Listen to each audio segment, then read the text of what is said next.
Oli, bienvenides, bienvenidas. Pues nada, que fue 17 de mayo, que es Día Mundial de Lucha contra la Homolesbia y Transfobia, pero acá nos dio por nombrarle Día de Lucha contra la Violencia Heteros y Sexista, por dos razones, pero mejor se los leo porque soy más elocuente cuando escribo.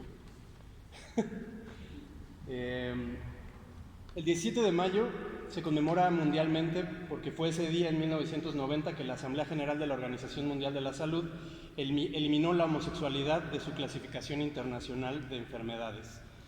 De 2007 a 2016, aquí se realizaban acciones por el Día Mundial de Lucha contra la Homolesbia y Transfobia, excepto en 2016, que fue contra la lesbo, homo y transfobia. Y desde 2021 lo nombramos como Día Mundial contra la Violencia Heteros y Sexista. Este cambio de conceptos responde fundamentalmente a dos cosas. Una, toda violencia homolesbobitransfóbica es heterosexista, pero no todo heterosexismo se puede llamar homolesbobitransfobia.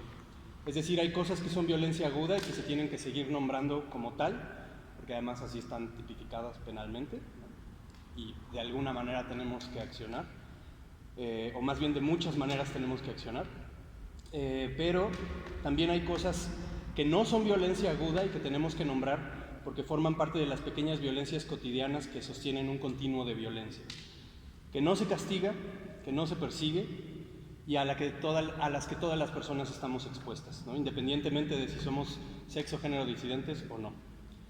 Y dos, queremos que la violencia que vivimos deje de ser nombrada con nuestras identidades y por el contrario nombre su origen, que es un sistema de pensamiento heterosexista. Porque no basta con eliminar las expresiones de esa violencia, sino que hace falta modificar las ideas de que quienes somos diferentes somos menos personas que el resto.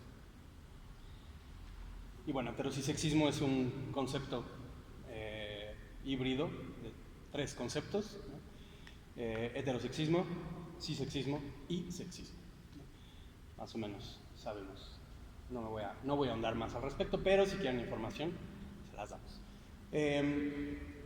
Y este año, en vez de salir a marchar como lo habíamos hecho previo a 2017 y como el año pasado también lo retomamos, consideramos en asamblea, cada año a partir de 2020 abrimos una convocatoria para que la gente que quiera unirse a la organización del 17M, pues se una, y decidimos en asamblea que era poco factible marchar por muchas razones, principalmente porque pues las TERFas marcharon, los panistas marcharon, es como pues la marcha ya no significa como mucho, ¿no? Casi todas las marchas, incluido el Pride, están respaldadas por el Estado, entonces si no incomoda al Estado, a mí me parece que no tiene caso marchar, ¿no?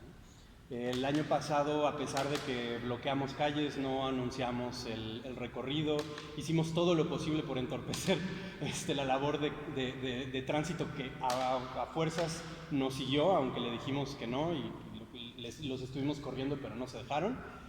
Y Secretaría de Gobernación, que son unos espías y que ahí estaban a pesar de que las mandamos a la fregada varias veces. Nos dimos cuenta que en realidad pues no era como muy factible, ¿no? Además que por la misma naturaleza tanto del comité como de la acción contra la violencia heterosexista, pues nunca esperamos que haya las hordas de gente, ¿no? Esperamos más bien que llegue quien resuene más, ¿no? En ese momento, con lo que hacemos, con las acciones y también desde dónde nos posicionamos, ¿no? No desde lo LGBT, sino desde lo transbimaricalencha, desde otras coordenadas, ¿no? Que no son necesariamente las coordenadas más amables para las personas heterosexuales, ¿no? Y pues bueno, esta pequeña reunión es porque rara vez hacemos algo para nosotros y entre nosotros. Digo, sí se hacen fiestas, etcétera, ¿no? Pero un poquito o sea, en el marco del 17 y respondiendo pues como a una convocatoria comunitaria, casi nunca hacemos ese tipo de acciones y me pareció que era también una buena idea juntarnos y juntar gente pues, de distintas también coordenadas y de distintas temporalidades del comité. Hola, bienvenidos. Y pues vamos a tener un programa muy sencillito en realidad. Analí y yo vamos a presentar el archivo comunitario que hemos estado armando, que les queremos compartir un poquito lo que hicimos y de dónde salió. Y luego Nick nos va a compartir un pequeño tallercito sobre literatura, la literatura como espacio seguro. Y después pues va a estar en DJ y vamos a convivir tranquilamente. Les agradecemos también a todas las personas que trajeron cositas para compartir. Están todas las cosas que están en esa mesa son para compartir, todas. Y pues bueno, muchas gracias por estar aquí, gracias por responder al llamado. Y en primera instancia, pues el archivo comunitario, la principal culpable es Analí. Entonces, pues, te cedo la palabra. Muchas gracias a todos por escucharnos esta tarde. La verdad es que me siento súper emocionada por poder presentarles este trabajo que, si bien, como dice Dante, tuve como la intención de empujarlo desde el principio, la verdad es que el trabajo, que es muy talachudo en los archivos, pues la llevaron a cabo las personas que están pues atrás de él, que es Dante, Mari Carmen Garduño, perdón, Daken, Mari Carmen Garduño, Gabs y sobre todo ellos fueron como los que hicieron esta labor. Y bueno, les quiero compartir, yo de profesión soy restauradora de arte, me dedico a proteger, resguardar y preservar el patrimonio documental específicamente. Y en ese sentido, la fotografía más particularmente. Como ustedes saben, bueno, pues podríamos estar hablando de fotografía del siglo XIX, pero definitivamente que mi intención no es todo el tiempo pensar en el patrimonio como, qué fea palabra ahorita, ¿verdad? En el patrimonio como pues esta cosa que no está viva, ¿no? Sino en todo aquello que vamos generando también y que es susceptible a que se pierda. Y así lo vimos, así fue como muy tangible para nosotros durante el trabajo que estuvimos realizando.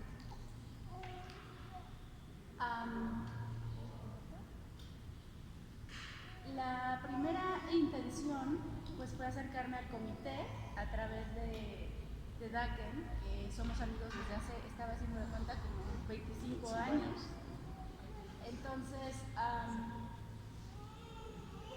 pues toda la vida. Entonces, para mí fue como muy natural acercarme y pedirle que compartiéramos este objetivo de resguardar la memoria de todos, de este trayecto que ha sido la lucha contra pues el sistema patriarcal horroroso que tenemos, a partir de las disidencias sexuales específicamente. Daken ha estado en diferentes organizaciones, comités, etcétera, y en Querétaro, bueno, se han hecho muchísimos esfuerzos al respecto, pero llegamos a un punto, sobre todo en esta era digital, en la que muchas veces no tenemos toda nuestra memoria como conjunta, ¿no? Ya sea por los colectivos, por las instituciones incluso, a veces incluso dentro de las instituciones gubernamentales, ¿no? O sea, me imagino, quiero pensar que en Protección Civil tienen registros de las marchas.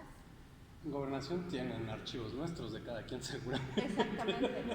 ¿Y cómo lo tendrían, no? Sería interesante como ver esa parte, pero bueno, a nosotros lo que nos interesaba era como una parte mucho más sensible, la parte de nuestro día a día, transitando contra estas violencias, ¿no?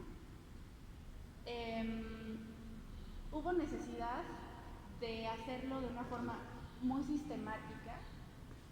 El trabajo de archivos es súper, o sea, como muy institucionalizado, muy pesado y muy sistemático, justo eso. para que funcione. Hay reglas internacionales, nacionales y locales que permiten que los archivos en general sean legibles para todo el mundo, ¿no? O sea, con normas muy estrictas. Pero estas normas, por ejemplo, no atienden al lenguaje inclusivo, por ejemplo, evidentemente, no atienden a los tipos y formas que nosotros podríamos estar trabajando, ¿no? Las temporalidades de las cuales nosotros estuviéramos trabajando, ¿no? O sea, en general un archivo habla, por ejemplo, de presidencias, ¿no? Sexenios, cuando hablamos de temporalidades. Pero nosotros queríamos hablar, por ejemplo, de pre-Pride, Pride, ¿no? Post-Pride y futuros posibles. Un poco para trazar, también conceptualmente y de una forma como un tanto amorosa, todo el trazo que se hizo previo a nosotros y el futuro posible, que son muchas personas jóvenes que conocemos y que tienen otra idea de cómo generar esta lucha, ¿no? Entonces, bueno, lo primero es que trazamos como estas temporalidades y después trazamos también temáticas o una especie de seriaciones que tienen que ver con cómo orgánicamente fuimos generando estas luchas, ¿no? A partir de los colectivos, de las instituciones, de las personas, uno a uno, casi, y de las memorias que pudimos después ir trabajando. Entonces, dentro del archivo, mi intención era únicamente, al principio, tener solamente fotografías. Afortunadamente no fue así, afortunadamente tenemos muchos otros tipos de materiales y se nos hizo necesario generar el registro de personajes clave muy específicos que entendimos que habían hecho un trabajo muy puntual en los años 70, 80, digamos, para el lugar en donde estamos ahora. Y que muchas veces ese registro o ese resguardo documental pues ya no existe, ¿no? Y entonces pues lo que hicimos fue registrarles en un video, en una entrevista, que también estará resguardada en el archivo. Para resguardar los archivos hace falta como la preservación, la conservación, hoy en día un nuevo paradigma, la conservación digital, ¿no? Hay protocolos para resguardarlos, migrarlos, mantenerlos adecuadamente y que no se pierdan de repente, porque la verdad es que los archivos digitales no tienen, pues, no son muy sostenibles, digamos. O sea, hay muchas cuestiones, ¿no?, de tecnológicas y también paradójicamente del sistema que no nos permiten que todo el tiempo los podamos mantener adecuadamente. Entonces hay que migrarlos, hay que comprar discos duros de calidad específica y mantenerlos en lugares específicos, etcétera. Una serie de protocolos que yo les he compartido a los compañeros para que pues esté a buen resguardo nuestro material. Y bueno, también hubo necesidad de compartirles información acerca de cómo catalogarlo, porque bueno, una cosa es cómo conjuntarlo y otra cosa es cómo irlo describiendo para que sea legible para todos.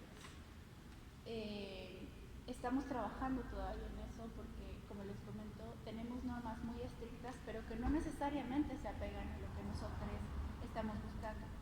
Generalmente cuando hablamos de un archivo y estas reglas, son cosas, son memorias que se van generando dentro de las instituciones y como de una forma muy orgánica, muy específica. Y este no es el caso. En este caso, pues tuvimos que ir como a la pesca de, ¿no?, como a la búsqueda de, para traerlo acá y entonces tratar de ordenarlo. En términos estrictos estaríamos hablando más bien de una colección, ¿no?, en términos estrictos. Pero le llamamos archivo para que sea también legible para todos en el sentido de lo que estamos haciendo, digamos, conceptualmente.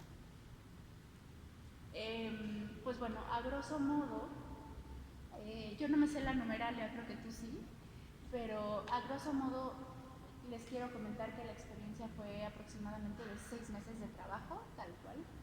Creo que hubo bastantes avances, pero la intención de presentársela en este momento es invitarles a que formen parte también de nuestro archivo. El archivo se conforma como un archivo comunitario, va a estar abierto salvo las restricciones personales que cada persona tenga, es decir, si alguien nos comparte algo que no quiere que esté tan visible o que tenga ciertas restricciones, no estará abierto, pero estará resguardado. De manera que si ustedes quieren compartir algo que quieran guardar, pues será bienvenido. Recibimos desde fotografías digitales, carteles, pósters, cartas de amor, objetos, cartas de desamor, capturas de pantalla de cosas que les hayan parecido importantes. Y la verdad es que en este caso el patrimonio documental y sobre todo lo fotográfico tiene una cosa muy linda, que es que con el paso del tiempo la vamos valorando mucho más, ¿no? Entonces cuando nos vi hace 10 años en la plaza, juntes, y seguir juntos, fue muy lindo, es muy lindo saber que seguimos juntos y que además seguimos en una lucha distinta, que sabemos que que nos hemos empoderado de otra forma, que nos hablamos de otra forma, que nos sentimos de otra forma, por supuesto. Y bueno, creo que en ese sentido ha sido como muy enriquecedor para mí. Yo lo empecé como una cuestión como profesional, como muchas de las otras cosas que hago, pero pues se volvió en un asunto muy emotivo que les queríamos compartir. Voy a ceder la palabra a Daken para que continúe con esta cuestión más experiencia. Yo creo que la mayoría aquí son más jóvenes que Ana y que yo, y de pronto sí hay yo a su edad sentía una desconexión profunda, ¿no? con el pasado, y más bien que pasara, ¿no? Pero llegó un punto, como dice Ana, que a la distancia de pronto hay cosas que cobran relevancia, no solamente a nivel personal, porque dices, a lo mejor esta persona con la que me peleé, ¿no? Jamás nos hemos vuelto a hablar, de pronto ver una foto con esa persona, ¿no? Encontrar una carta de esa persona, cobra en mi historia una dimensión completamente diferente, ¿no? Porque además es eso, ¿no? Lo vivo de la historia y de la memoria es que cada vez que llegamos al recuerdo se lee de manera diferente y tiene una relevancia diferente, ¿no? Y creo que cuando Ana me propuso en 2020 empezar a armar la memoria histórica, yo ya tenía como algunas ideas, algunos atisbos incluso desde voy a hacer el currículum del comité y de pronto encontrar con que casi no teníamos fotos, casi no había registro de nada, ¿no? Y le comenté, no tenemos nada. Y su respuesta fue, de lo perdido lo encontrado es ganancia. Y de ahí nació en realidad el nombre del archivo, que es Encontrarnos es ganancia. El proyecto original se llamaba De lo perdido encontrarnos es ganancia, más bien no por encontrar cosas, objetos o fotos, sino por encontrarnos entre nosotros, ¿no? A través también de esas memorias que pueden ser físicas o no, o que pueden estar contenidas en un objeto físico, ¿no? Y pues sí, revisar la historia y empezar a jalar hilos, ¿no? Y a cachar por aquí por allá algunas pistas es bien interesante, porque incluso con o con lo que yo considero que falta, ¿no? Incluso así hay lecturas, ¿no? La lectura que quisimos darle para esta publicación, que es un catálogo comentado que les vamos a mostrar, en donde hay esta parte de la colección, pero además también hay ensayos. Está el ensayo de Ana, que es la introducción un poco más técnica, pero que también resultó muy emotiva. Dafne Martínez nos hizo el prólogo, y bueno, casi que por temporalidades hay una persona que está escribiendo, ¿no? Carlos Fernández, que se travestía en los 80s, ¿no? Escribe del tiempo antes del 2011, que es antes de que existieran los derechos humanos, ¿no? En nuestra Constitución. Luego Nadia Sierra, que fue abogada de AQSEX muchos años y que fue compañera de lucha en los primeros 2010s, ¿no? Ella escribe justo de esta parte como antes del Pride, antes de la emergencia del Pride, en este bloque entre 2011 y 2016, ¿no? Aquí es donde se pone un poco raro porque en realidad las fechas no... O sea, de pronto, no sé, veo el archivo y a mí me hace sentido, ¿no? Claro, pues, metimos ahí un poco nuestra mirada, no en la selección, sino más bien en cómo se lee esta selección. Y pienso en cómo se enseña la historia, ¿no? O en los bloques históricos que son así por cientos de años o décadas o una década, ¿no? Y de pronto tenemos aquí bloques de 3 años, ¿no? Pero tienen un porqué, ¿no? Guille Hernández escribe de la mini etapa entre 2017 y 2020 y yo escribo de la etapa de 2020 a la fecha y Gaps escribe sobre los futuros posibles, ¿no? Porque también parte de leer la historia tiene que ver con atisbar el futuro, ¿no? Y construir esos futuros posibles también a partir de la lectura de la historia. La manera en la que propusimos acomodar estos bloques temporales que no tienen mucho sentido, así por años, ¿no? En realidad son un poco por etos, ¿no? Los etos es como la forma en la que vivenciamos la época, ¿no? Y entonces como los etos de la lucha se parecen mucho, ¿no? Quizá previo a 2011, por supuesto, podríamos tener muchos más, ¿no? Pero no tenemos tampoco ni tantos informantes ni tanto material previo. Entonces digamos que es este etos de el Querétaro conservador, ¿no? de vivir la sexualidad a escondidas, de la vergüenza familiar, ¿no? Y todo del peso que esto suponía, pero que además pues tras bambalinas había una vida increíble, ¿no? de certámenes travestis y unas cosas maravillosas. Luego, posterior al 2011, del 2011 al 2016, que yo ni siquiera se los he dicho a ustedes, yo le llamo la época de oro, porque la elevación de los derechos humanos a rango constitucional nos permitió posicionarnos desde las organizaciones civiles, no sociales ni comunitarias, las organizaciones civiles, ¿no? Estas organizaciones en regla de la ley, ¿no? Y que tienen una personalidad jurídica y que bajaban fondos nacionales, internacionales para poder hacer acciones, etcétera, ¿no? Digamos que esta fue la etapa de oro en la cual las organizaciones civiles tuvieron un peso fuertísimo. Y a pesar de que por lo menos en el Comité Transnacional, bueno, en ese entonces se llamaba Comité Estatal contra Homolesbofobia y Transfobia, nunca hicimos como negociación directa ni con partidos ni con políticos, ¿no? Nunca hubo un cabildeo, sino más bien como empujar desde la sociedad civil. Sí comenzamos a palpar cosas diferentes, ¿no? Creo que puedo decir que fui de las primeras parejas que salían a la calle mostrando muestras de afecto, haciendo muestras de afecto, ¿no? Pues, 2 personas leídas como varones, ¿no? Y que yo viví que les puedo decir que sí viví en carne propia, ¿no? Desde los gritos homofóbicos hasta prácticamente ya nada de miradas extrañas, ¿no? O sea, sí hay un cambio importante en cómo la sociedad nos mira a ciertas personas, evidentemente, ¿no? Sobre todo, sí. Y posterior a eso, 2017 es la emergencia del Pride. De 2017 a 2020, que es el inicio de la pandemia, yo veo otro bloque por 2 motivos importantes, ¿no? Liz! Y René, ¡Oli!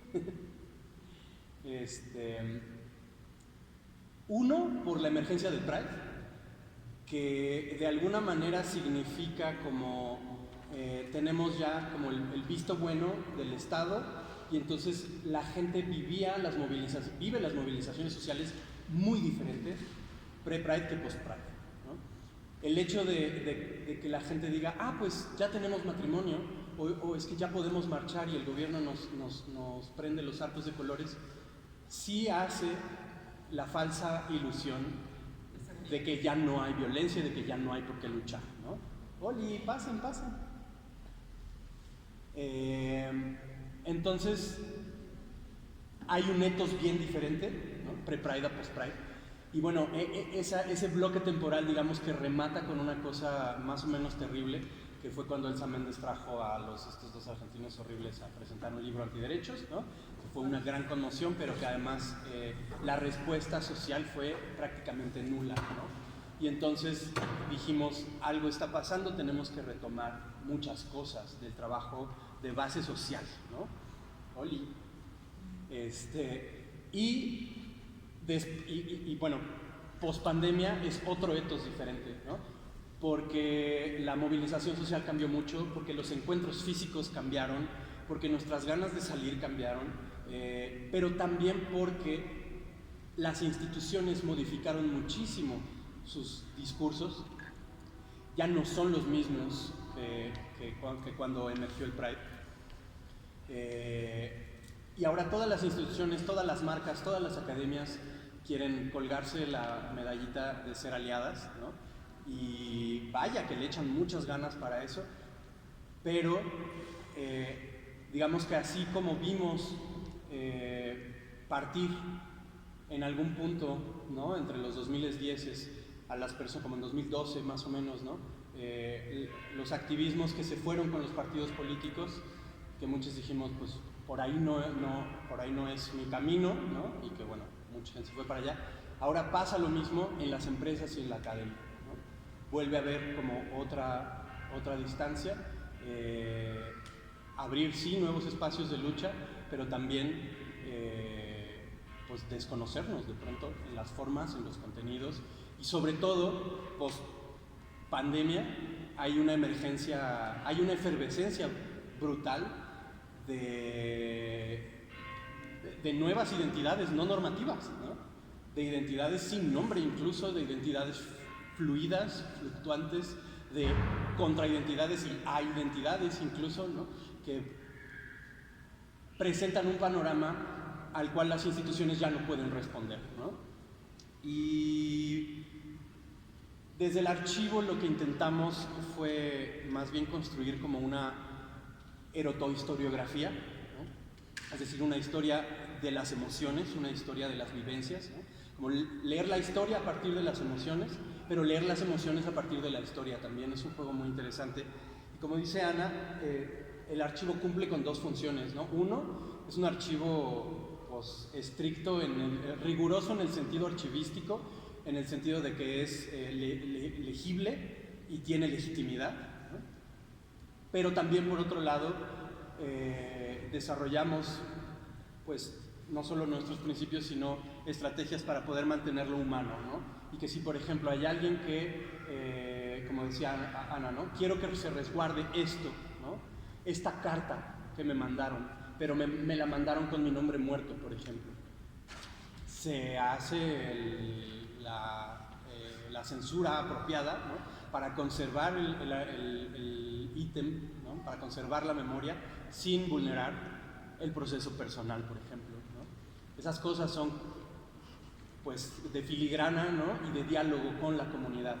Nuestra primera etapa fue invitar a todo el mundo a que echara cosas al archivo, ¿no?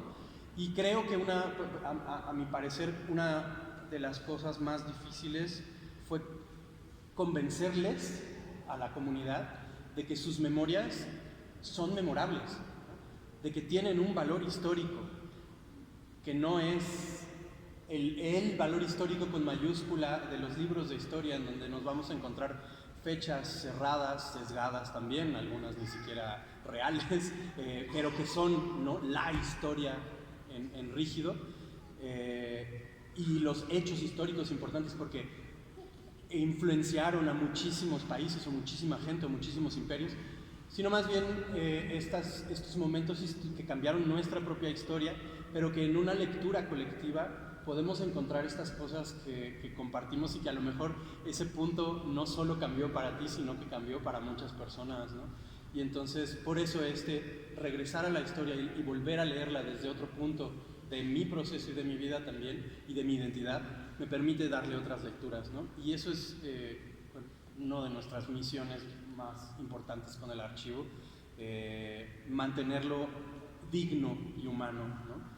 Y que los movimientos que tengan que ser movidos se mueven, ¿no? Los nombres que tengan que ser cambiados, que se cambien, las evocaciones que tengan que ser actualizadas, que se actualicen, ¿no? Y las formas de nombrarnos también, ¿no? Por una parte es importante resguardar algunas cosas de la historia para saber los procesos, ¿no? Para saber cómo nos llamábamos antes, para saber cómo nos decían antes, ¿no? Pero también es importante que nuestra representación sea digna, ¿no? Tenemos ahí, después les facilitamos una lista de principios que armamos para el archivo, donde se enuncian estas cosas, y nuestras ganas y nuestro compromiso de que así se mantenga el archivo, ¿no? Yo tengo la idea de que en un futuro el archivo, más bien la asamblea que gestiona el archivo, podamos abrir convocatoria periódica y que la gente pueda unirse al archivo y también decidir meterle mano, lo que no hicimos fue meterle mano curatorial en el sentido de esto no va, ¿no? Esto sí, esto no va. De hecho, uno de nuestros principios justo es no solo resguardamos lo conveniente, ¿no? Sino todas aquellas cosas que puedan ser pista para llevarnos a otras lecturas, ¿no? Y es más, promovemos y propiciamos lecturas diferentes, ¿no? Lecturas múltiples de los mismos sucesos, ¿no? Y pues no sé si quieras compartir tu... ¿Sí ve todo el mundo? ¿Sí? ¿Dónde está?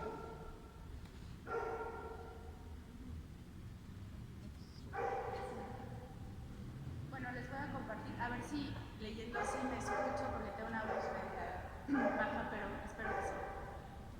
En todo caso, obviamente el documento va a estar también dispuesto y abierto para todos en cuanto podamos.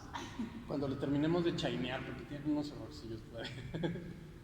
La memoria alberga siempre intersticios que la hacen selectiva, subjetiva, con ello también compleja y profunda.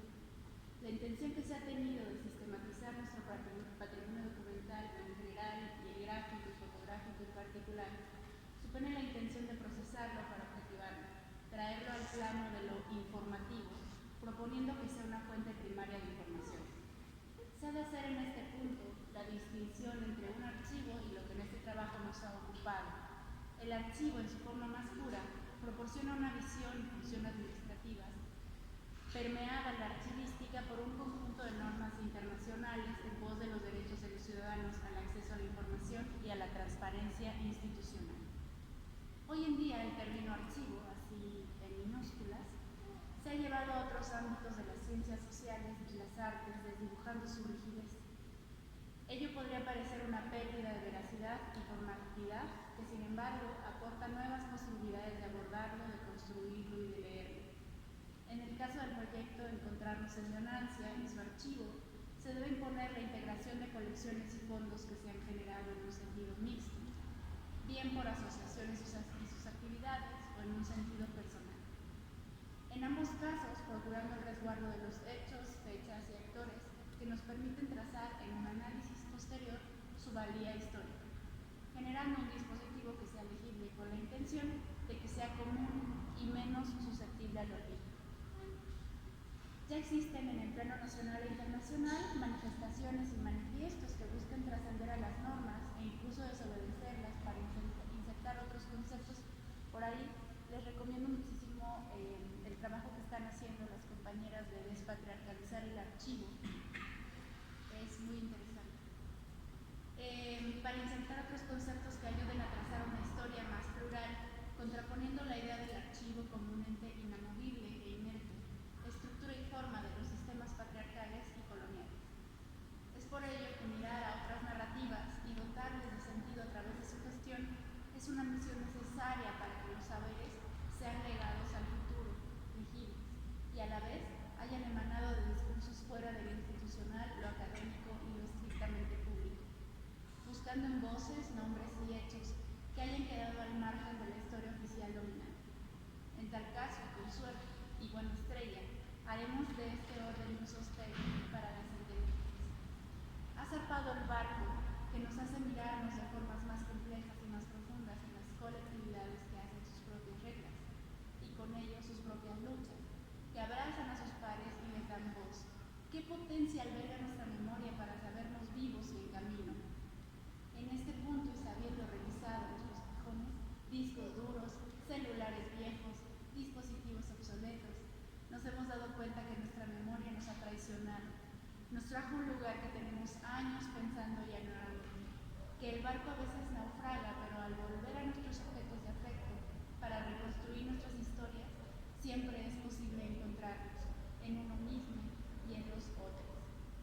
Cuando se me propuso apoyar técnicamente en la conformación del archivo y encontrarnos esta ganancia, se puso en la mesa precisamente que había muchas imágenes, documentos y objetos que se habían perdido y que debido a que no los conocemos, siempre quedará la incertidumbre de su importancia y validez. Quedará la incertidumbre de si ello nos permitiría una narrativa distinta a la que se propone. Sin embargo, sin casi ninguna pérdida es fortuita, ni objeto de la deriva, sino actos conscientes y deliberados o hechos en sí, abandonos, descuidos, descontrol, nada más fiel a los trayectos personales y sociales que el aceptar que tenemos únicamente lo que encontramos, lo que la tormenta y la marea han dejado para comenzar a construir sobre ello. A partir de reconocer nuestras flaquezas, podemos dar lecturas a nuestras historias, las propias y las compartidas. Podremos comenzar a observar los detalles, los huecos como intersticios, los dobleces como herramientas simbólicas, descriptivas, los desgastes como marcas de uso y de afecto, atendiendo a las diversas corrientes de la interpretación que desde la disciplina de la archivística y la conservación-restauración que se han permitido una lectura más sensible, más fiel y, si se me permite, más verdadera de estos objetos.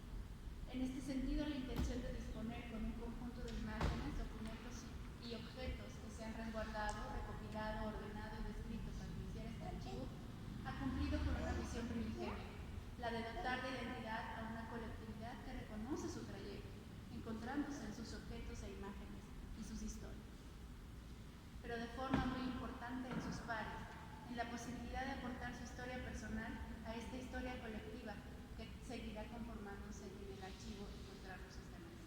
Agradezco la posibilidad que se me ha dado de insertarme en este encuentro a partir de la disciplina de la cual actúo y profeso y desde mi historia personal, en mis propios procesos, dolores y afectos, así como en mis derivas y devenidos. Sé que estos esfuerzos son indispensables para la construcción de sociedades más justas, para reconocer la valía de nuestras revoluciones, de manera que espero que los poderes no nos roben la memoria, lo que fuimos y lo que somos, y por supuesto lo que queremos ser. Gracias. Una de las cosas del archivo es que justo es contracrononormativo, ¿no? Es decir, tiene sus propias temporalidades, porque de alguna manera la historia con mayúsculas y la manera en la que se enseña también nos obliga a vivir la vida de cierta manera, ¿no? Lo sabemos muy bien, todos aquí. Y esta crononormatividad, ¿no?, de tener que cumplir en ciertos momentos con ciertos hitos en la vida, nos deja en mucha desventaja, ¿no? Y construir una narrativa propia, o más bien múltiples narrativas propias, justo hace frente a esa crononormatividad, a ese decir, vivimos nuestra vida en los momentos que queremos y podemos también. Y una particularidad de este archivo, por supuesto, es un archivo comunitario, pero además de la comunidad sexo y género disidente, ¿no? Tiene ahí evidentemente un sesgo que es un sesgo, pero a la vez es muy abierto porque depende también de la interpretación de cada quien que quiera estar representada en el archivo, ¿no? Pero digamos que bajo esa premisa hay ciertas cosas que no vamos a buscar o que no buscamos como equipo archivístico, ¿no? Como asamblea que gestiona el archivo, porque no corresponden a esta categoría comunitaria y de disidencias, ¿no? Lo estrictamente LGBT, si alguien lo quiere poner, de acuerdo, no hay ningún problema, pero no fue algo que en esta primera parte buscáramos, ¿no? Sino más bien aquello que se nombra como disidencia. Y pues más bien me gustaría darle una pasada. Este es el prólogo de Dafne Martínez. Tenemos fotografías desde infancias. Esta presentación yo la escribí, creo que sí la quiero leer. ¿Qué dices? No, es que voy a leerla por acá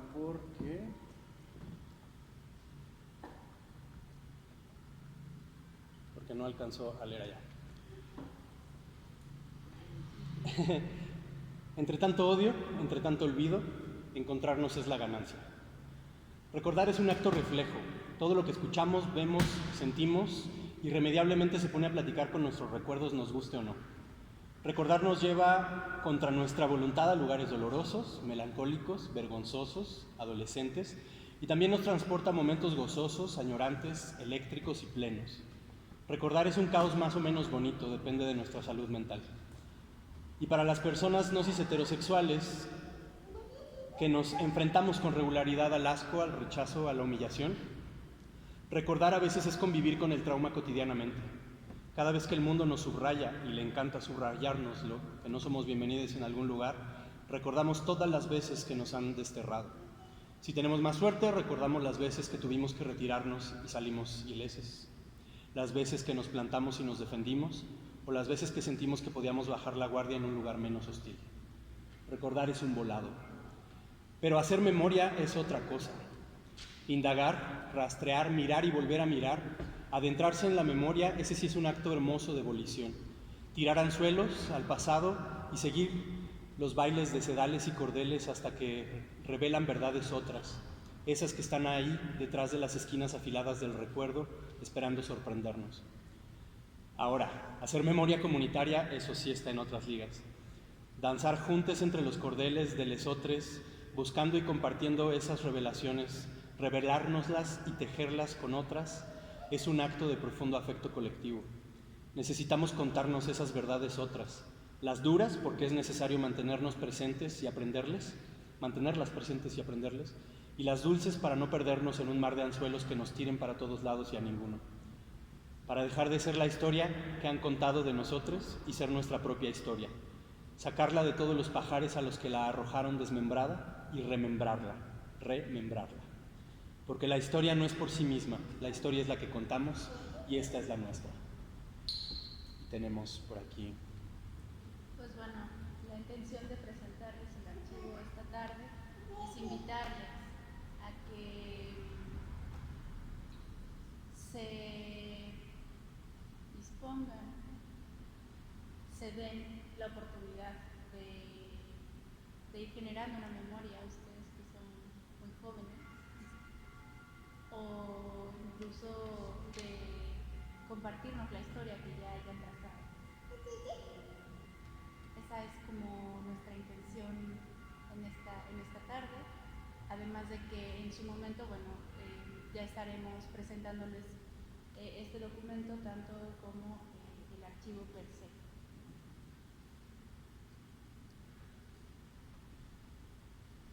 Pues nomás me gustaría darle vuelta para que veamos cositas. Claro, adelante. ¿Cuántos materiales recibieron? Tú sabes. Tenemos aproximadamente 800 imágenes, nos pasaron algunas digitales, otras las volvimos a capturar digitales, hay algunos screenshots, algunos porque no era posible recuperar el archivo y otros por diseño como este, ¿no? Que es la publicación de un periódico, ¿no? De las bodas simbólicas que hicimos en 2013. Otras que son las escaneadas, los documentos escaneados y fotografías de objetos, ¿no? Que tenemos ahí pues sí, tenemos un guardadito de objetos, digamos, pequeño, pero que está todo digitalizado en fotografías. Y más o menos son 800 de esas imágenes, más unas 10 o 12 entrevistas, como de 1 hora cada una más o menos, del amparo de la boda de Memo y Miguel, de Guille y Miguel.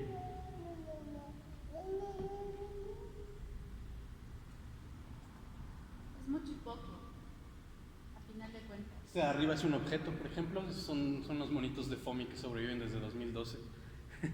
Cuando hablamos de cuánto material, ¿no? y empezamos a trazar, decimos, bueno, ¿qué tenemos de 1970? ¿Qué tenemos de 1980?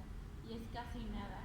Eso poco es un montón, ¿no? Se vuelve mucho más significativo, justo como yo ponía en el texto, ¿no? O sea, no es fortuito tampoco que hayamos perdido tanto, pero estamos aquí y el barco ya zarpó y esperamos no perdernos tanto, ¿no? Como decía Ana, el archivo va a estar abierto a todo el mundo. Por lo pronto liberaremos este documento, por supuesto.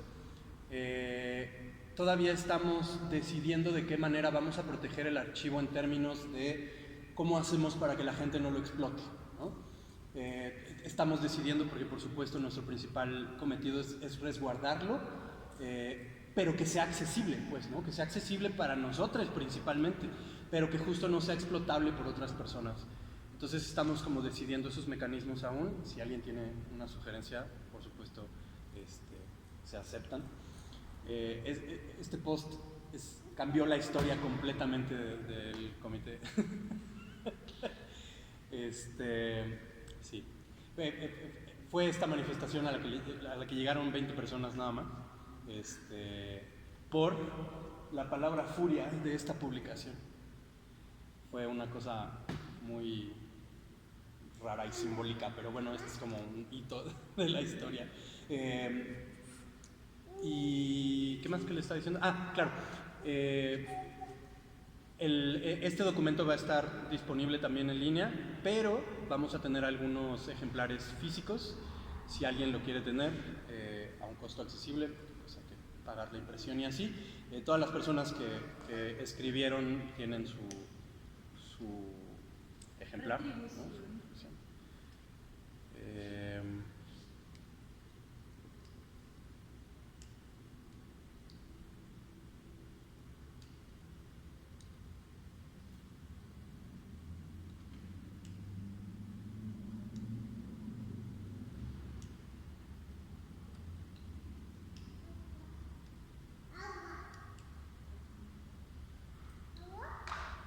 Pues nada, este es el trabajo del archivo.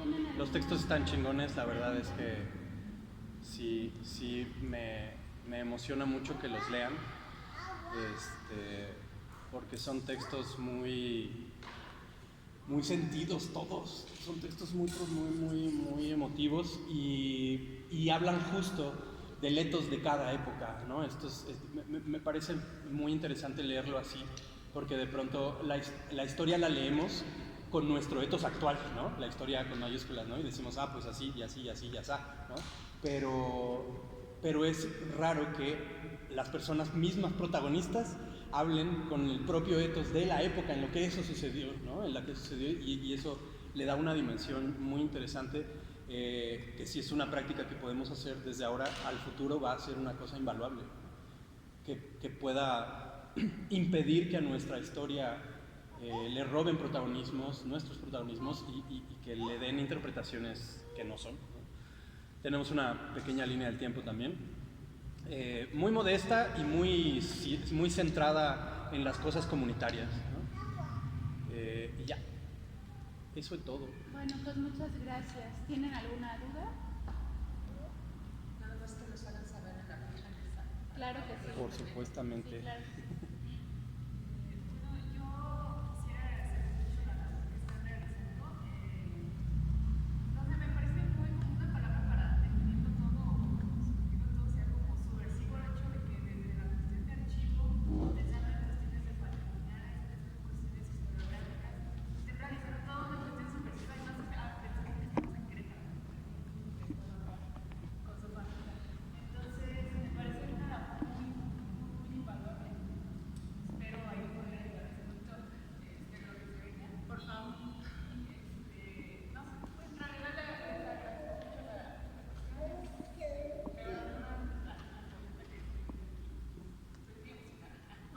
les guste mucho cuando lo puedan ver y voy a aprovechar que tenemos a Alicia y Lluvia porque justamente hubo personas que fueron muy importantes, ¿no?